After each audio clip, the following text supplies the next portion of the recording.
I remember walking into venues when I was little, and I would be carrying my guitar case, and I'd wear like a pink t-shirt or something, and I'd see like the people at the venue roll their eyes, and they're like, here we go again, just a girl trying to play guitar.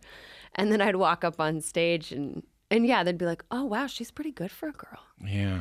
And I'm like, why can't I just be a good guitar player? Why does it have to be for a girl? Congratulations on this record. I really, really loved listening to it. I didn't just love the music. I really love the lyrics. How are you feeling now that it's out in the world?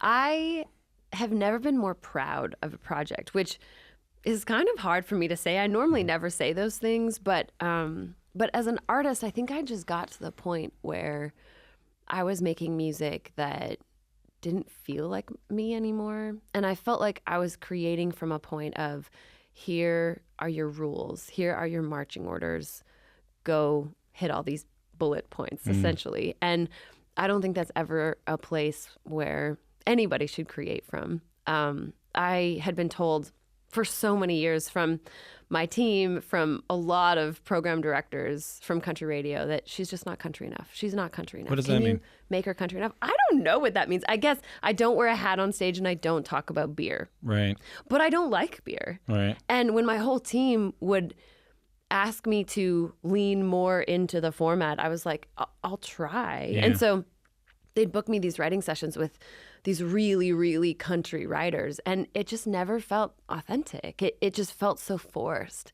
And so I eventually reached the point where I was like, I can't release any of this music. And in the past 2 years, I think it's been some of the most healing years of my life, because shortly after I got diagnosed with an eating disorder, I really needed to start to look at myself honestly in the mirror and be like, okay, what do I accept of myself and what do I not?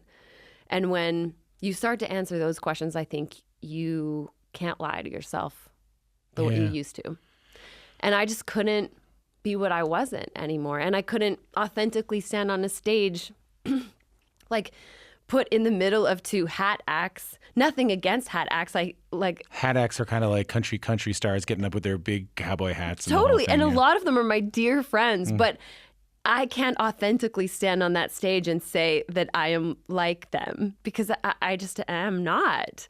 And so when that really started to trickle, not just to who I am and everything I feel as a human being, but also the music I wanted to create, I needed to walk into the ex-head of my previous label and be like, I need you to let me go. I completely changed my entire team. I all of a sudden was walking into studios being like, all right, what if I just took all of these rules that I thought were the things I needed to do in order to make my music successful?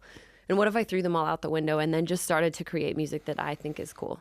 So I want to build a case of the stakes of that decision, about how far things have come, and talk a little bit about some of the stuff you said there, and talk a little bit about how you got to the place where you were at a sort of a breaking point with the label, with expectations around you, with your body, with your mind, and just sort of build the case of how we got there.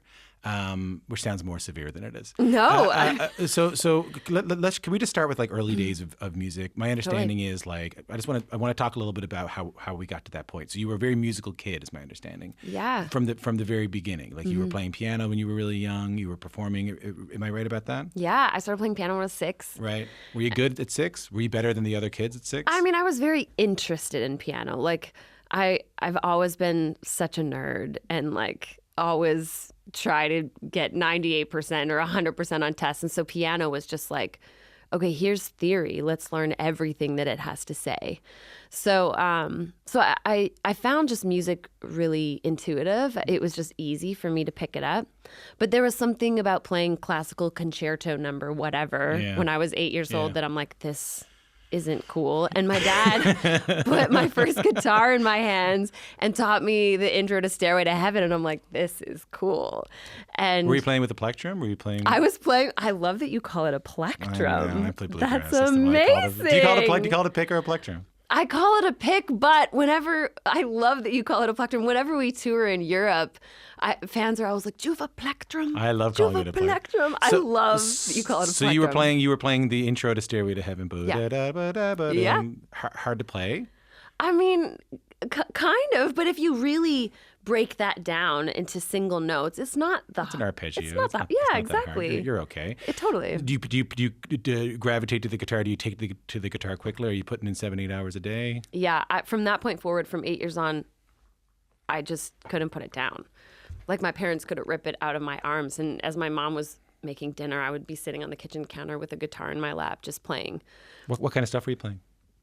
When I was really little, I loved learning anything that was a complicated guitar solo. So like the Hotel California guitar solo. Yeah, and I was like, this is awesome. Yeah. I was really into Tommy Emmanuel. Oh, really? I loved fingerstyle guitar. Can you do some of that drop thumb kind of? Dude, yeah. I was so inspired by it. Mombasa, I don't know if you know that song, No. but it was like and Tommy's so cool watching him perform. He like dances in this like really cool way when he performs, and I was just so captivated anytime I would watch him play. And so I was really inspired from fingerstyle guitar and actually bluegrass music. I used to go to bluegrass camps with my dad when I was 13 and would just follow him and his friends around, and we'd just play fiddle tunes all night. You were flat picking? I was flat picking. Now, if you asked me to flat pick now, I would definitely have to practice pretty hard. But you were kind of playing Tony Ricey stuff. You were Totally. playing, yeah, right, okay. You were. Were you getting any? Because you were really quite a gifted guitar player. Like you were quite a gifted guitar player. It's coming from a musician oh, himself. That means a lot. Coming from a real ham and egg or campfire guitar player, but a real serious guitar player. I want to make sure I ask this respectfully. Were you getting any level of like good for a girl feedback at the time? Interesting you say that. Yeah, all the time. I remember walking into venues when I was little, and I would be carrying my guitar case, and I'd wear like a pink t-shirt or something, and I'd see like the people at the venue roll their eyes, and they're like, here we go again, just a girl trying to play guitar. And then I'd walk up on stage, and yeah, they'd be like, oh wow, she's pretty good for a girl. Yeah. And I'm like, why can't I just be a good guitar player? Why does it have to be for a girl? And yet because I think that's just a stereotype in society, it became something that I always wanted to prove wrong to people. And so it became something that I honestly wanted to earn in their brain of whenever I would get on stage, I'd be like, okay, let me show you I can go toe to toe with all of these guys up here. You wanted to be so good that they couldn't say that about you. Yeah. Yeah, I wanted to be so good that they almost brought that up. Yeah. I remember when I was really little, when I was 13, I had made this demo CD of Tommy Emmanuel songs, Jan Arden covers, and like a few songs I'd written. And a friend of mine gave it to Randy Bachman. And Randy heard it and was like, this sounds like a young female Chet Atkins. So because you were doing the real doom check. Yeah. Yeah. Yeah, at least my version of it. Yeah. And when he learned that I was 13 years old, and Randy was the first one who really discovered me and brought me out to his studio on Salt Spring. Like what do you remember about that? Oh my gosh, it felt so crazy. I remember the first time he came over to the house, because I obviously knew about the Guess Who, but my dad and mom were like huge BTO and Guess Who fans. So the first time Randy comes to our house, he pulls up in a stretch limo. No, and my mom I is love it. freaking out. I love this She's like so much. running around the house trying to like clean everything. Randy, and yeah. you know, my parents are so amazing, but we didn't grow up in a mansion or anything. No, and right. so she was just making sure everything was ready. And Randy is the coolest. He walks in sweatpants, put his feet up on the coffee table, and is like, let's write a song. And so he just like totally brought everything down to super, super chill. And from that point forward, he became like another dad to me growing up. Really? You know, he really taught me how to record in a professional recording studio. He introduced me to Gibson guitars way back when. He was the one. We would sit in the studio and he'd just be playing all these jazz chords up and down the neck. And I'd just look at him and be like, Randy, what is that? Because he learned how to play guitar from Lenny Breau, like a huge jazz. Yeah, Canadian jazz icon, yeah. And he was the one who opened up my brain to Stevie Ray Vaughan and Eric Clapton and Jimi Hendrix. And so I just dove into the world of blues and rock and jazz guitar. And I don't think, if I hadn't worked with Randy, I don't think I would be the player I am today, just because of those early influences. Given what we're going to talk about later, did he give you any advice on how to navigate what's a pretty rough industry? Did he give you? Yeah, I remember even back then, he was like, Lindsay, this industry is a roller coaster. Like, you are just going to constantly feel like you're at your highest high and then immediately after your lowest low. And the best thing you can do is try to figure out how to stay at an even, like kind of coast in the middle of those two things.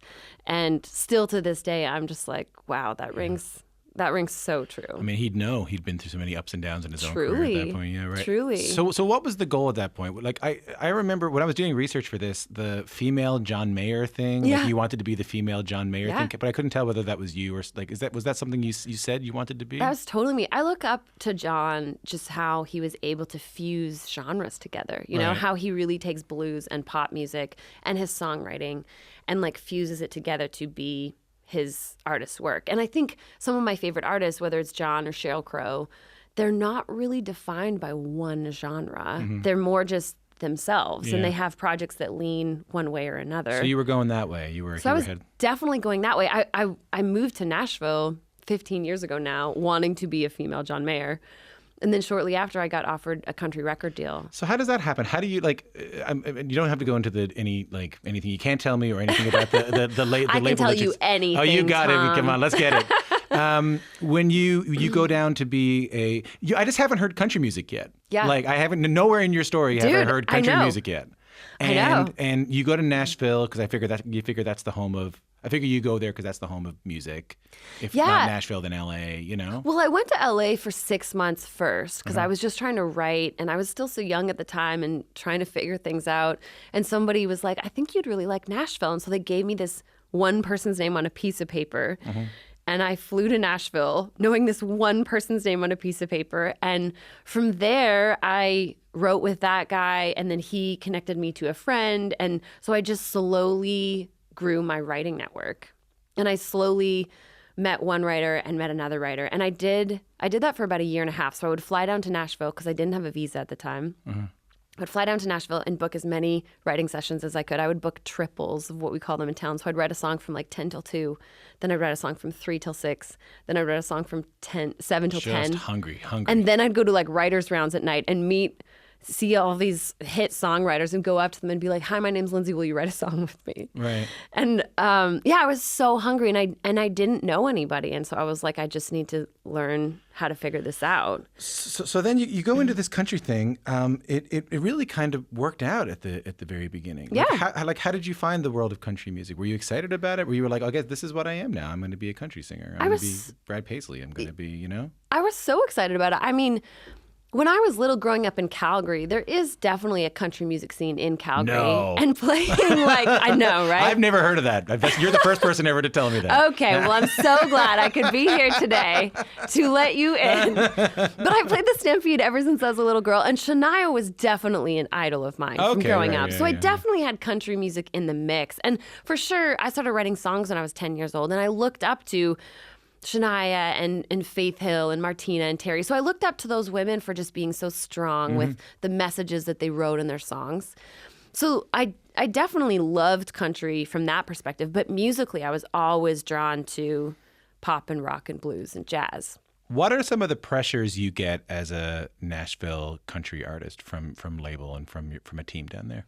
I remember the day that I signed my record deal. I was like, Mom and Dad, this is it. I'm gonna become a rock star now. Like this is it. And I remember when I got offered that record deal, I was like, okay, country music, it's close enough. Like if Sheryl Crow were to come out today, she would probably be country. Yeah.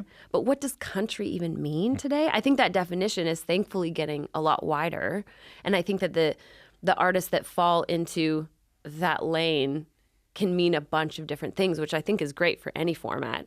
But I do think that especially if you want to still get on terrestrial country radio, there is sort of a center, an epicenter that you kind of need to think about when you're writing songs, but even the way they're produced, even the way your music videos are shot, there's just like a a feel to it. Or I would say like my team definitely had a vision of what would be successful. And I think as a young artist, that's all at least I was trying to do. I was like, okay, if I can get my music out there, if I can listen to all these really smart people around me trying to give me advice and reach a certain level, then I can record whatever music I want. If I can get to this point, if I can just make money, if I can make them money, if I can make the industry happy, then I get freedom. Then I get artistic freedom. Yeah, kind of. Because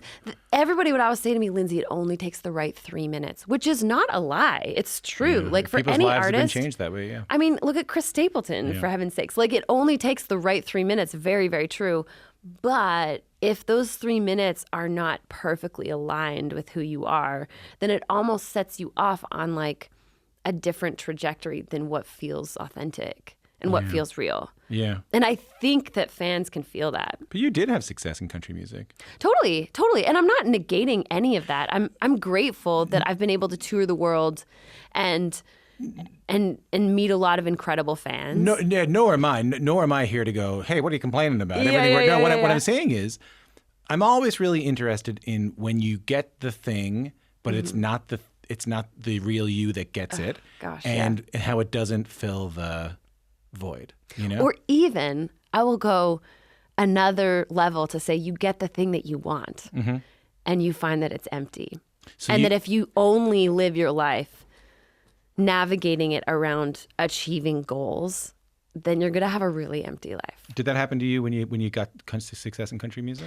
I mean, I remember being like, I just got to sign a record deal and then everything's going to be set. And then you get a record deal and you're like, I just got to get a song on the radio and then everything's going to be set. And then you get a song on the radio and then you're like, I just got to get a number one and then everything's going to be good. And you get a number one. And it's just like... You had a number one. Yes. Yeah. With Brantley Gilbert. And it's just like that goalpost always moves. I remember a friend of mine told me that she was with Adele the night she won a bunch of Oscars. Yeah. And Adele was crying after the ceremony. And she was like, how am I going to do this again? And it's just like, wow. Yeah, it really never ends. Yeah, it never ends. Yeah. And it's just a reminder that like, okay, in this industry is incredible. And we get to do a lot of really cool things. And we get to celebrate each other in a lot of really cool ways. But if we don't make art or have meaningful conversations that are actually about like the meat of why we're here, then none of it means anything.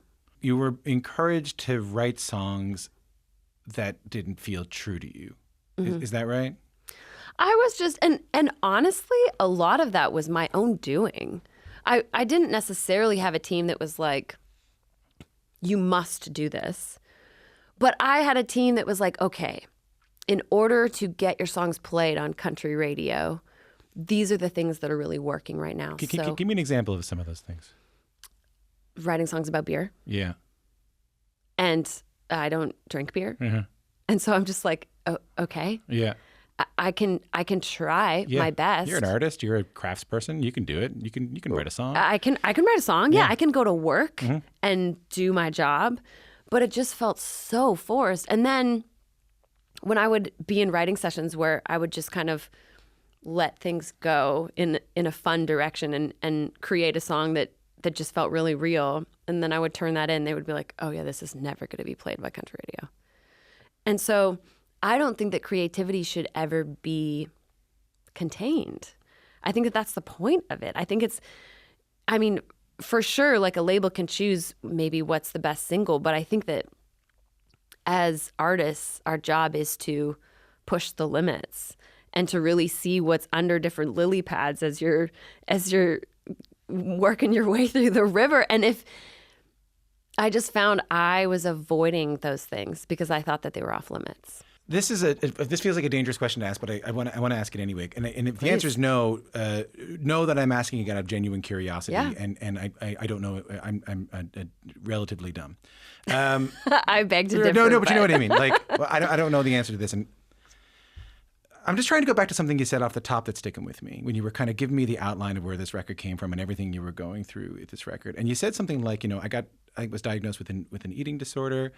And you said something like, I wrote it down, like, which comes around, learning not to lie to yourself. Mm-hmm.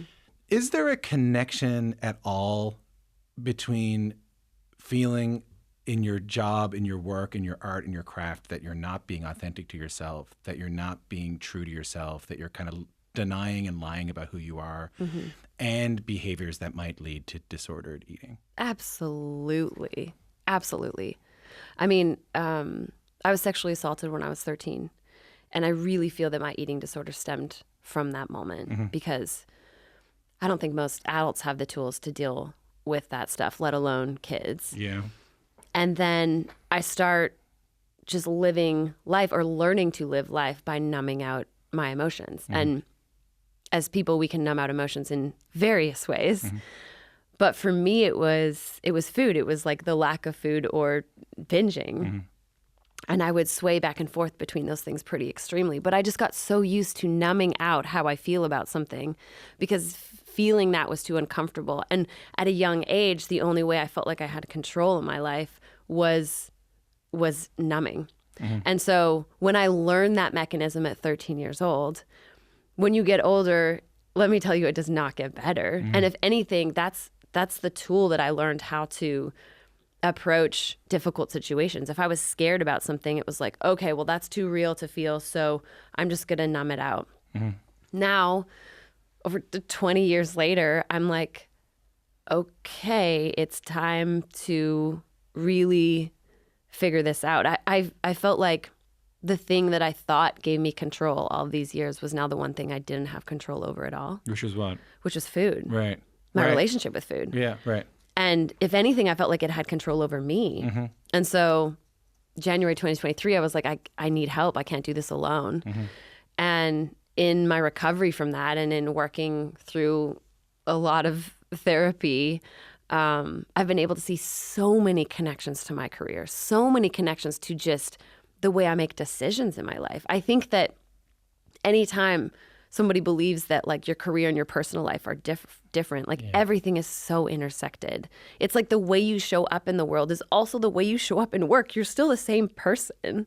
And so, yeah, if I were to get really real, I do think that a lot of the way I navigated decisions when I first moved to Nashville, I so wanted to be successful, and I so wanted just to make things work. And I was listening to all these smart people around me. And so I was like, okay, I'll just try to do that. If that's what's going to get us there, then just tell me how far to run and I'll run further. And any emotion, any hard emotion that I feel because of these decisions, I can just numb it out. I have learned a bunch of tools, unhealthy tools, totally, to numb out the bad feelings that come with that. Totally. Oh, geez, Lindsay, I'm so sorry. That sucks. Oh my gosh. I mean, thank you. But also, I feel for like young you is what I mean. Like I know you're grand and I'm loving talking to you, but like you're so sweet. I feel bad for like 13 and 18 and 22-year-old Lindsay. You know what? I mean? But the magical part about it, and the magical part about this record, I mean, I wrote a song called Story I Tell Myself, and it is about all of the false beliefs that we let run in the back of our mind. Can we play a little bit of it, Emily? Do you have it there?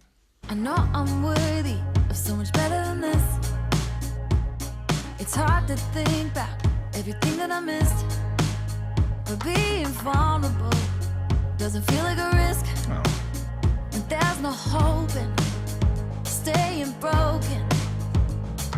The devil I know isn't good enough for me, running uphill till there's nothing left of me. What would it feel like if I could believe? I'm so tired of the story I tell myself. That's my guest, the Albertan artist. I was about to say country artist, but let's just say artist. Lindsay Ell. We're here talking about her new EP. So that's a song called Story I Tell Myself. So you were saying about that song. Yeah, I wrote this song about all of the false beliefs that we tell ourselves. I think that the words that we say matter, specifically the words that we tell ourselves matter. Yeah. And I think oftentimes we don't even take tabs of that dialogue as much as what we say to other people. Mm-hmm. And I know that the things that I used to say to myself were never things that I would say to my friends or my family. You were really hard on yourself. I was so hard on myself. I was so mean to myself. But I think the beautiful thing about all of this, and even when I look back to my childhood self, is now I have the ability to like take that little girl by the hand and be like, It's okay. We're going to do this together. And we can rewrite those stories. And I just feel that when you really take a look at that inner dialogue and can be like, okay, wait a minute. What if I was a little bit more loving? What if I was a little bit more accepting of what I've been through and who I am? And how would that change the way I show up in my life? And it's like a different game. So who is the Lindsay we hear on this new record? The Lindsay that we hear on this record is not afraid to be herself. Nice. And it took me flipping 35 years to get there. Hey, thank you for not cursing on the CBC. But also, it sounds like that. And this is going to sound trite, but I think we've already sort of done some connecting of that music is wrapped up in your identity. Yeah. Your job is not different than yourself, and how it led to all sort of challenges in your life. This is going to sound trite, but I don't mean it to be. I think the fact that this is not a genred record. This doesn't sound like a blues record. This doesn't sound like a country record. This doesn't sound like a pop record. Has even greater meaning to me. You know what I mean? Thank you. Yeah, me too. Me too. Like I said, my favorite artists have never been defined by one thing. And I don't think that fans listen to music that way. You know, I think that fans just want to hear a song that connects to them and makes them feel something and reminds them of something they've been through in life. When I think about my history of just where I've been through, even the things I've been through in my childhood, and even just my path as an artist, I feel like it's definitely not linear. And when I think of like the other artists that I was sort of in the same class of when we first started releasing our first few singles, there was a time in my life where I was like, did I just miss the memo on how this is all supposed to happen? Yeah, right. And really, when I look back, I can really see where, some of those decisions just took me in different corridors. But now I wouldn't have it any other way. Yeah. I feel like I can say more as my 35-year-old self than I ever would have been able to at 17. I feel like I'm writing songs from a completely different place now, and I'm able to speak from a completely different place now. A song called The Hard Way is kind of written about this and just talking about like, I feel like I can access a depth of gratitude that I never would have known if I hadn't been through the things I was. So in a way, I'm super grateful for my kind of messy upbringing. I'm so grateful to you for sharing those stories. I really do appreciate it. Thank you. Can I just change topic for a quick second? Please. Can you tell me something that I might not know about touring with Shania? So like you're Shania's hand-picked guitar player. Dude, yeah. That's pretty good. It's crazy. I never thought I was good as sideman in my career. It was a little surprising. Very surprising. I remember because I was a fan already. Yeah. And when I saw the news, I said, oh, very interesting. Yeah. Yeah. But, when Shania calls, you definitely answer. Shania would call me. I'd can't... quit this tomorrow. Shania, I'd quit this tomorrow. Shania, Tom will come play triangle. I'll play banjo and triangle, perfect. And I'll interview you on stage every night I want to see this happen for not much money. Okay. Not much money. I do it for not much money. Tell me something outside of what an amazing artist she is and what a mentor and all that stuff. I don't know. Give me something I might not know about what it's like to tour with Shania. Some juiciness. I don't need tea. I mean, I'll say this. She is lovely.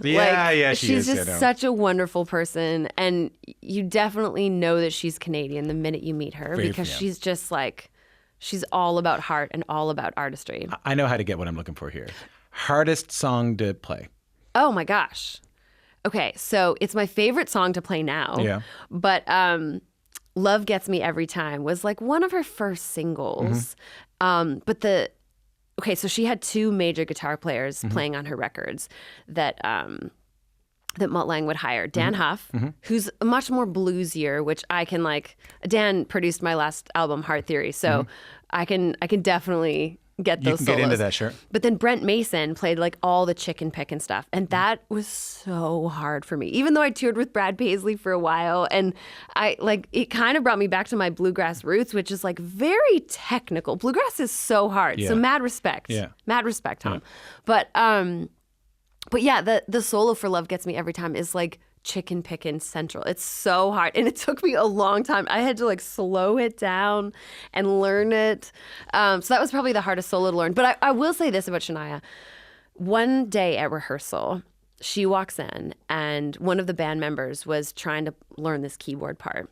And she was actually wearing a baseball cap that said Icon. And it was perfect Love for it. this day. Love it. Because she went over to him and she was like, okay, you don't play it like this. And he sort of was like really focusing on the keyboard part. And she like stuck her right hand up in the air. And then the left hand was on the piano. And she was just like doing this like rocking dance move. And she was like, you got to really sell this piano part. And I was like, this is why she's an icon. you're Like, goddamn look right. at her hat. Like, she knows how to not only help people rise up to the best that they can be, but she like takes challenges and makes people better because of them. I'm so tired of people being a little disrespectful about Shania and her ability. I'm so tired of it, about her songwriting. Like, she Me is too.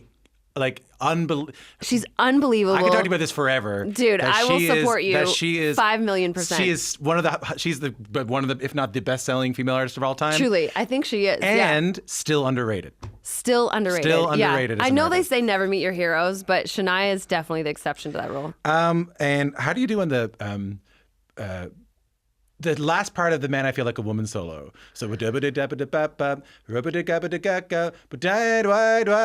a big bend. How do you do on that? Dude, okay, that solo always stresses me out every night because I'm like, if I'm going to land one solo in the entire evening, it's Man I Feel Like a Woman. That's a tough solo. Well, I'll say, and the tougher part is when we usually play that solo, there's strobe lights like going at the top of the stage. So there's been a few nights where I'm like, oh my gosh, where's the 8th fret? Where's the 8th fret? Because I can't see my guitar.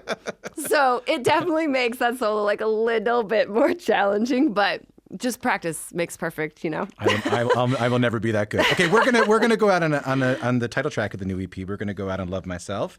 Before people hear it, tell us a little bit about what the song means to you, where it came from.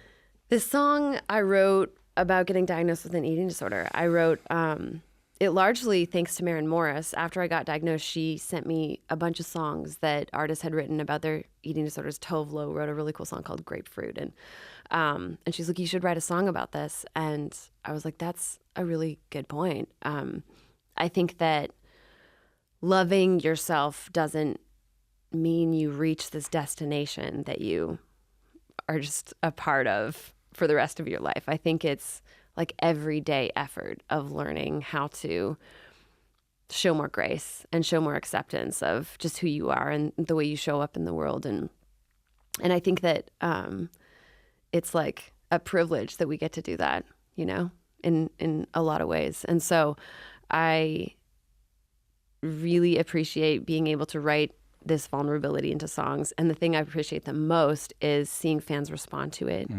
getting DMs from things that I've released of fans being like, thank you for inspiring me to reach out to my family about this or go to therapy. It's like, that's the reason. That's the reason why I want to release music. If I can write a song and then a stranger can hear it on the other side of the world and be like, thank you for writing this. You've helped my life in this way.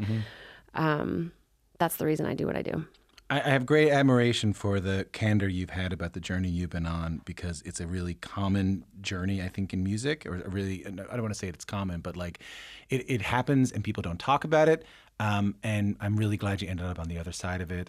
It's an ongoing battle, but I'm glad you ended up on the other side of it. I'm really glad you're making this music. I think you're such a great songwriter and a great musician. And thanks for coming in. Thank you. It's such a privilege to be here. Oh, Tom. get out of Thank you here! for having me. Thanks for answering my nerdy Shania Twain solo questions. Of course. Any day. That's my guest, the Albertan artist Lindsay Ell. Her new EP, Love Myself, is out October 25th.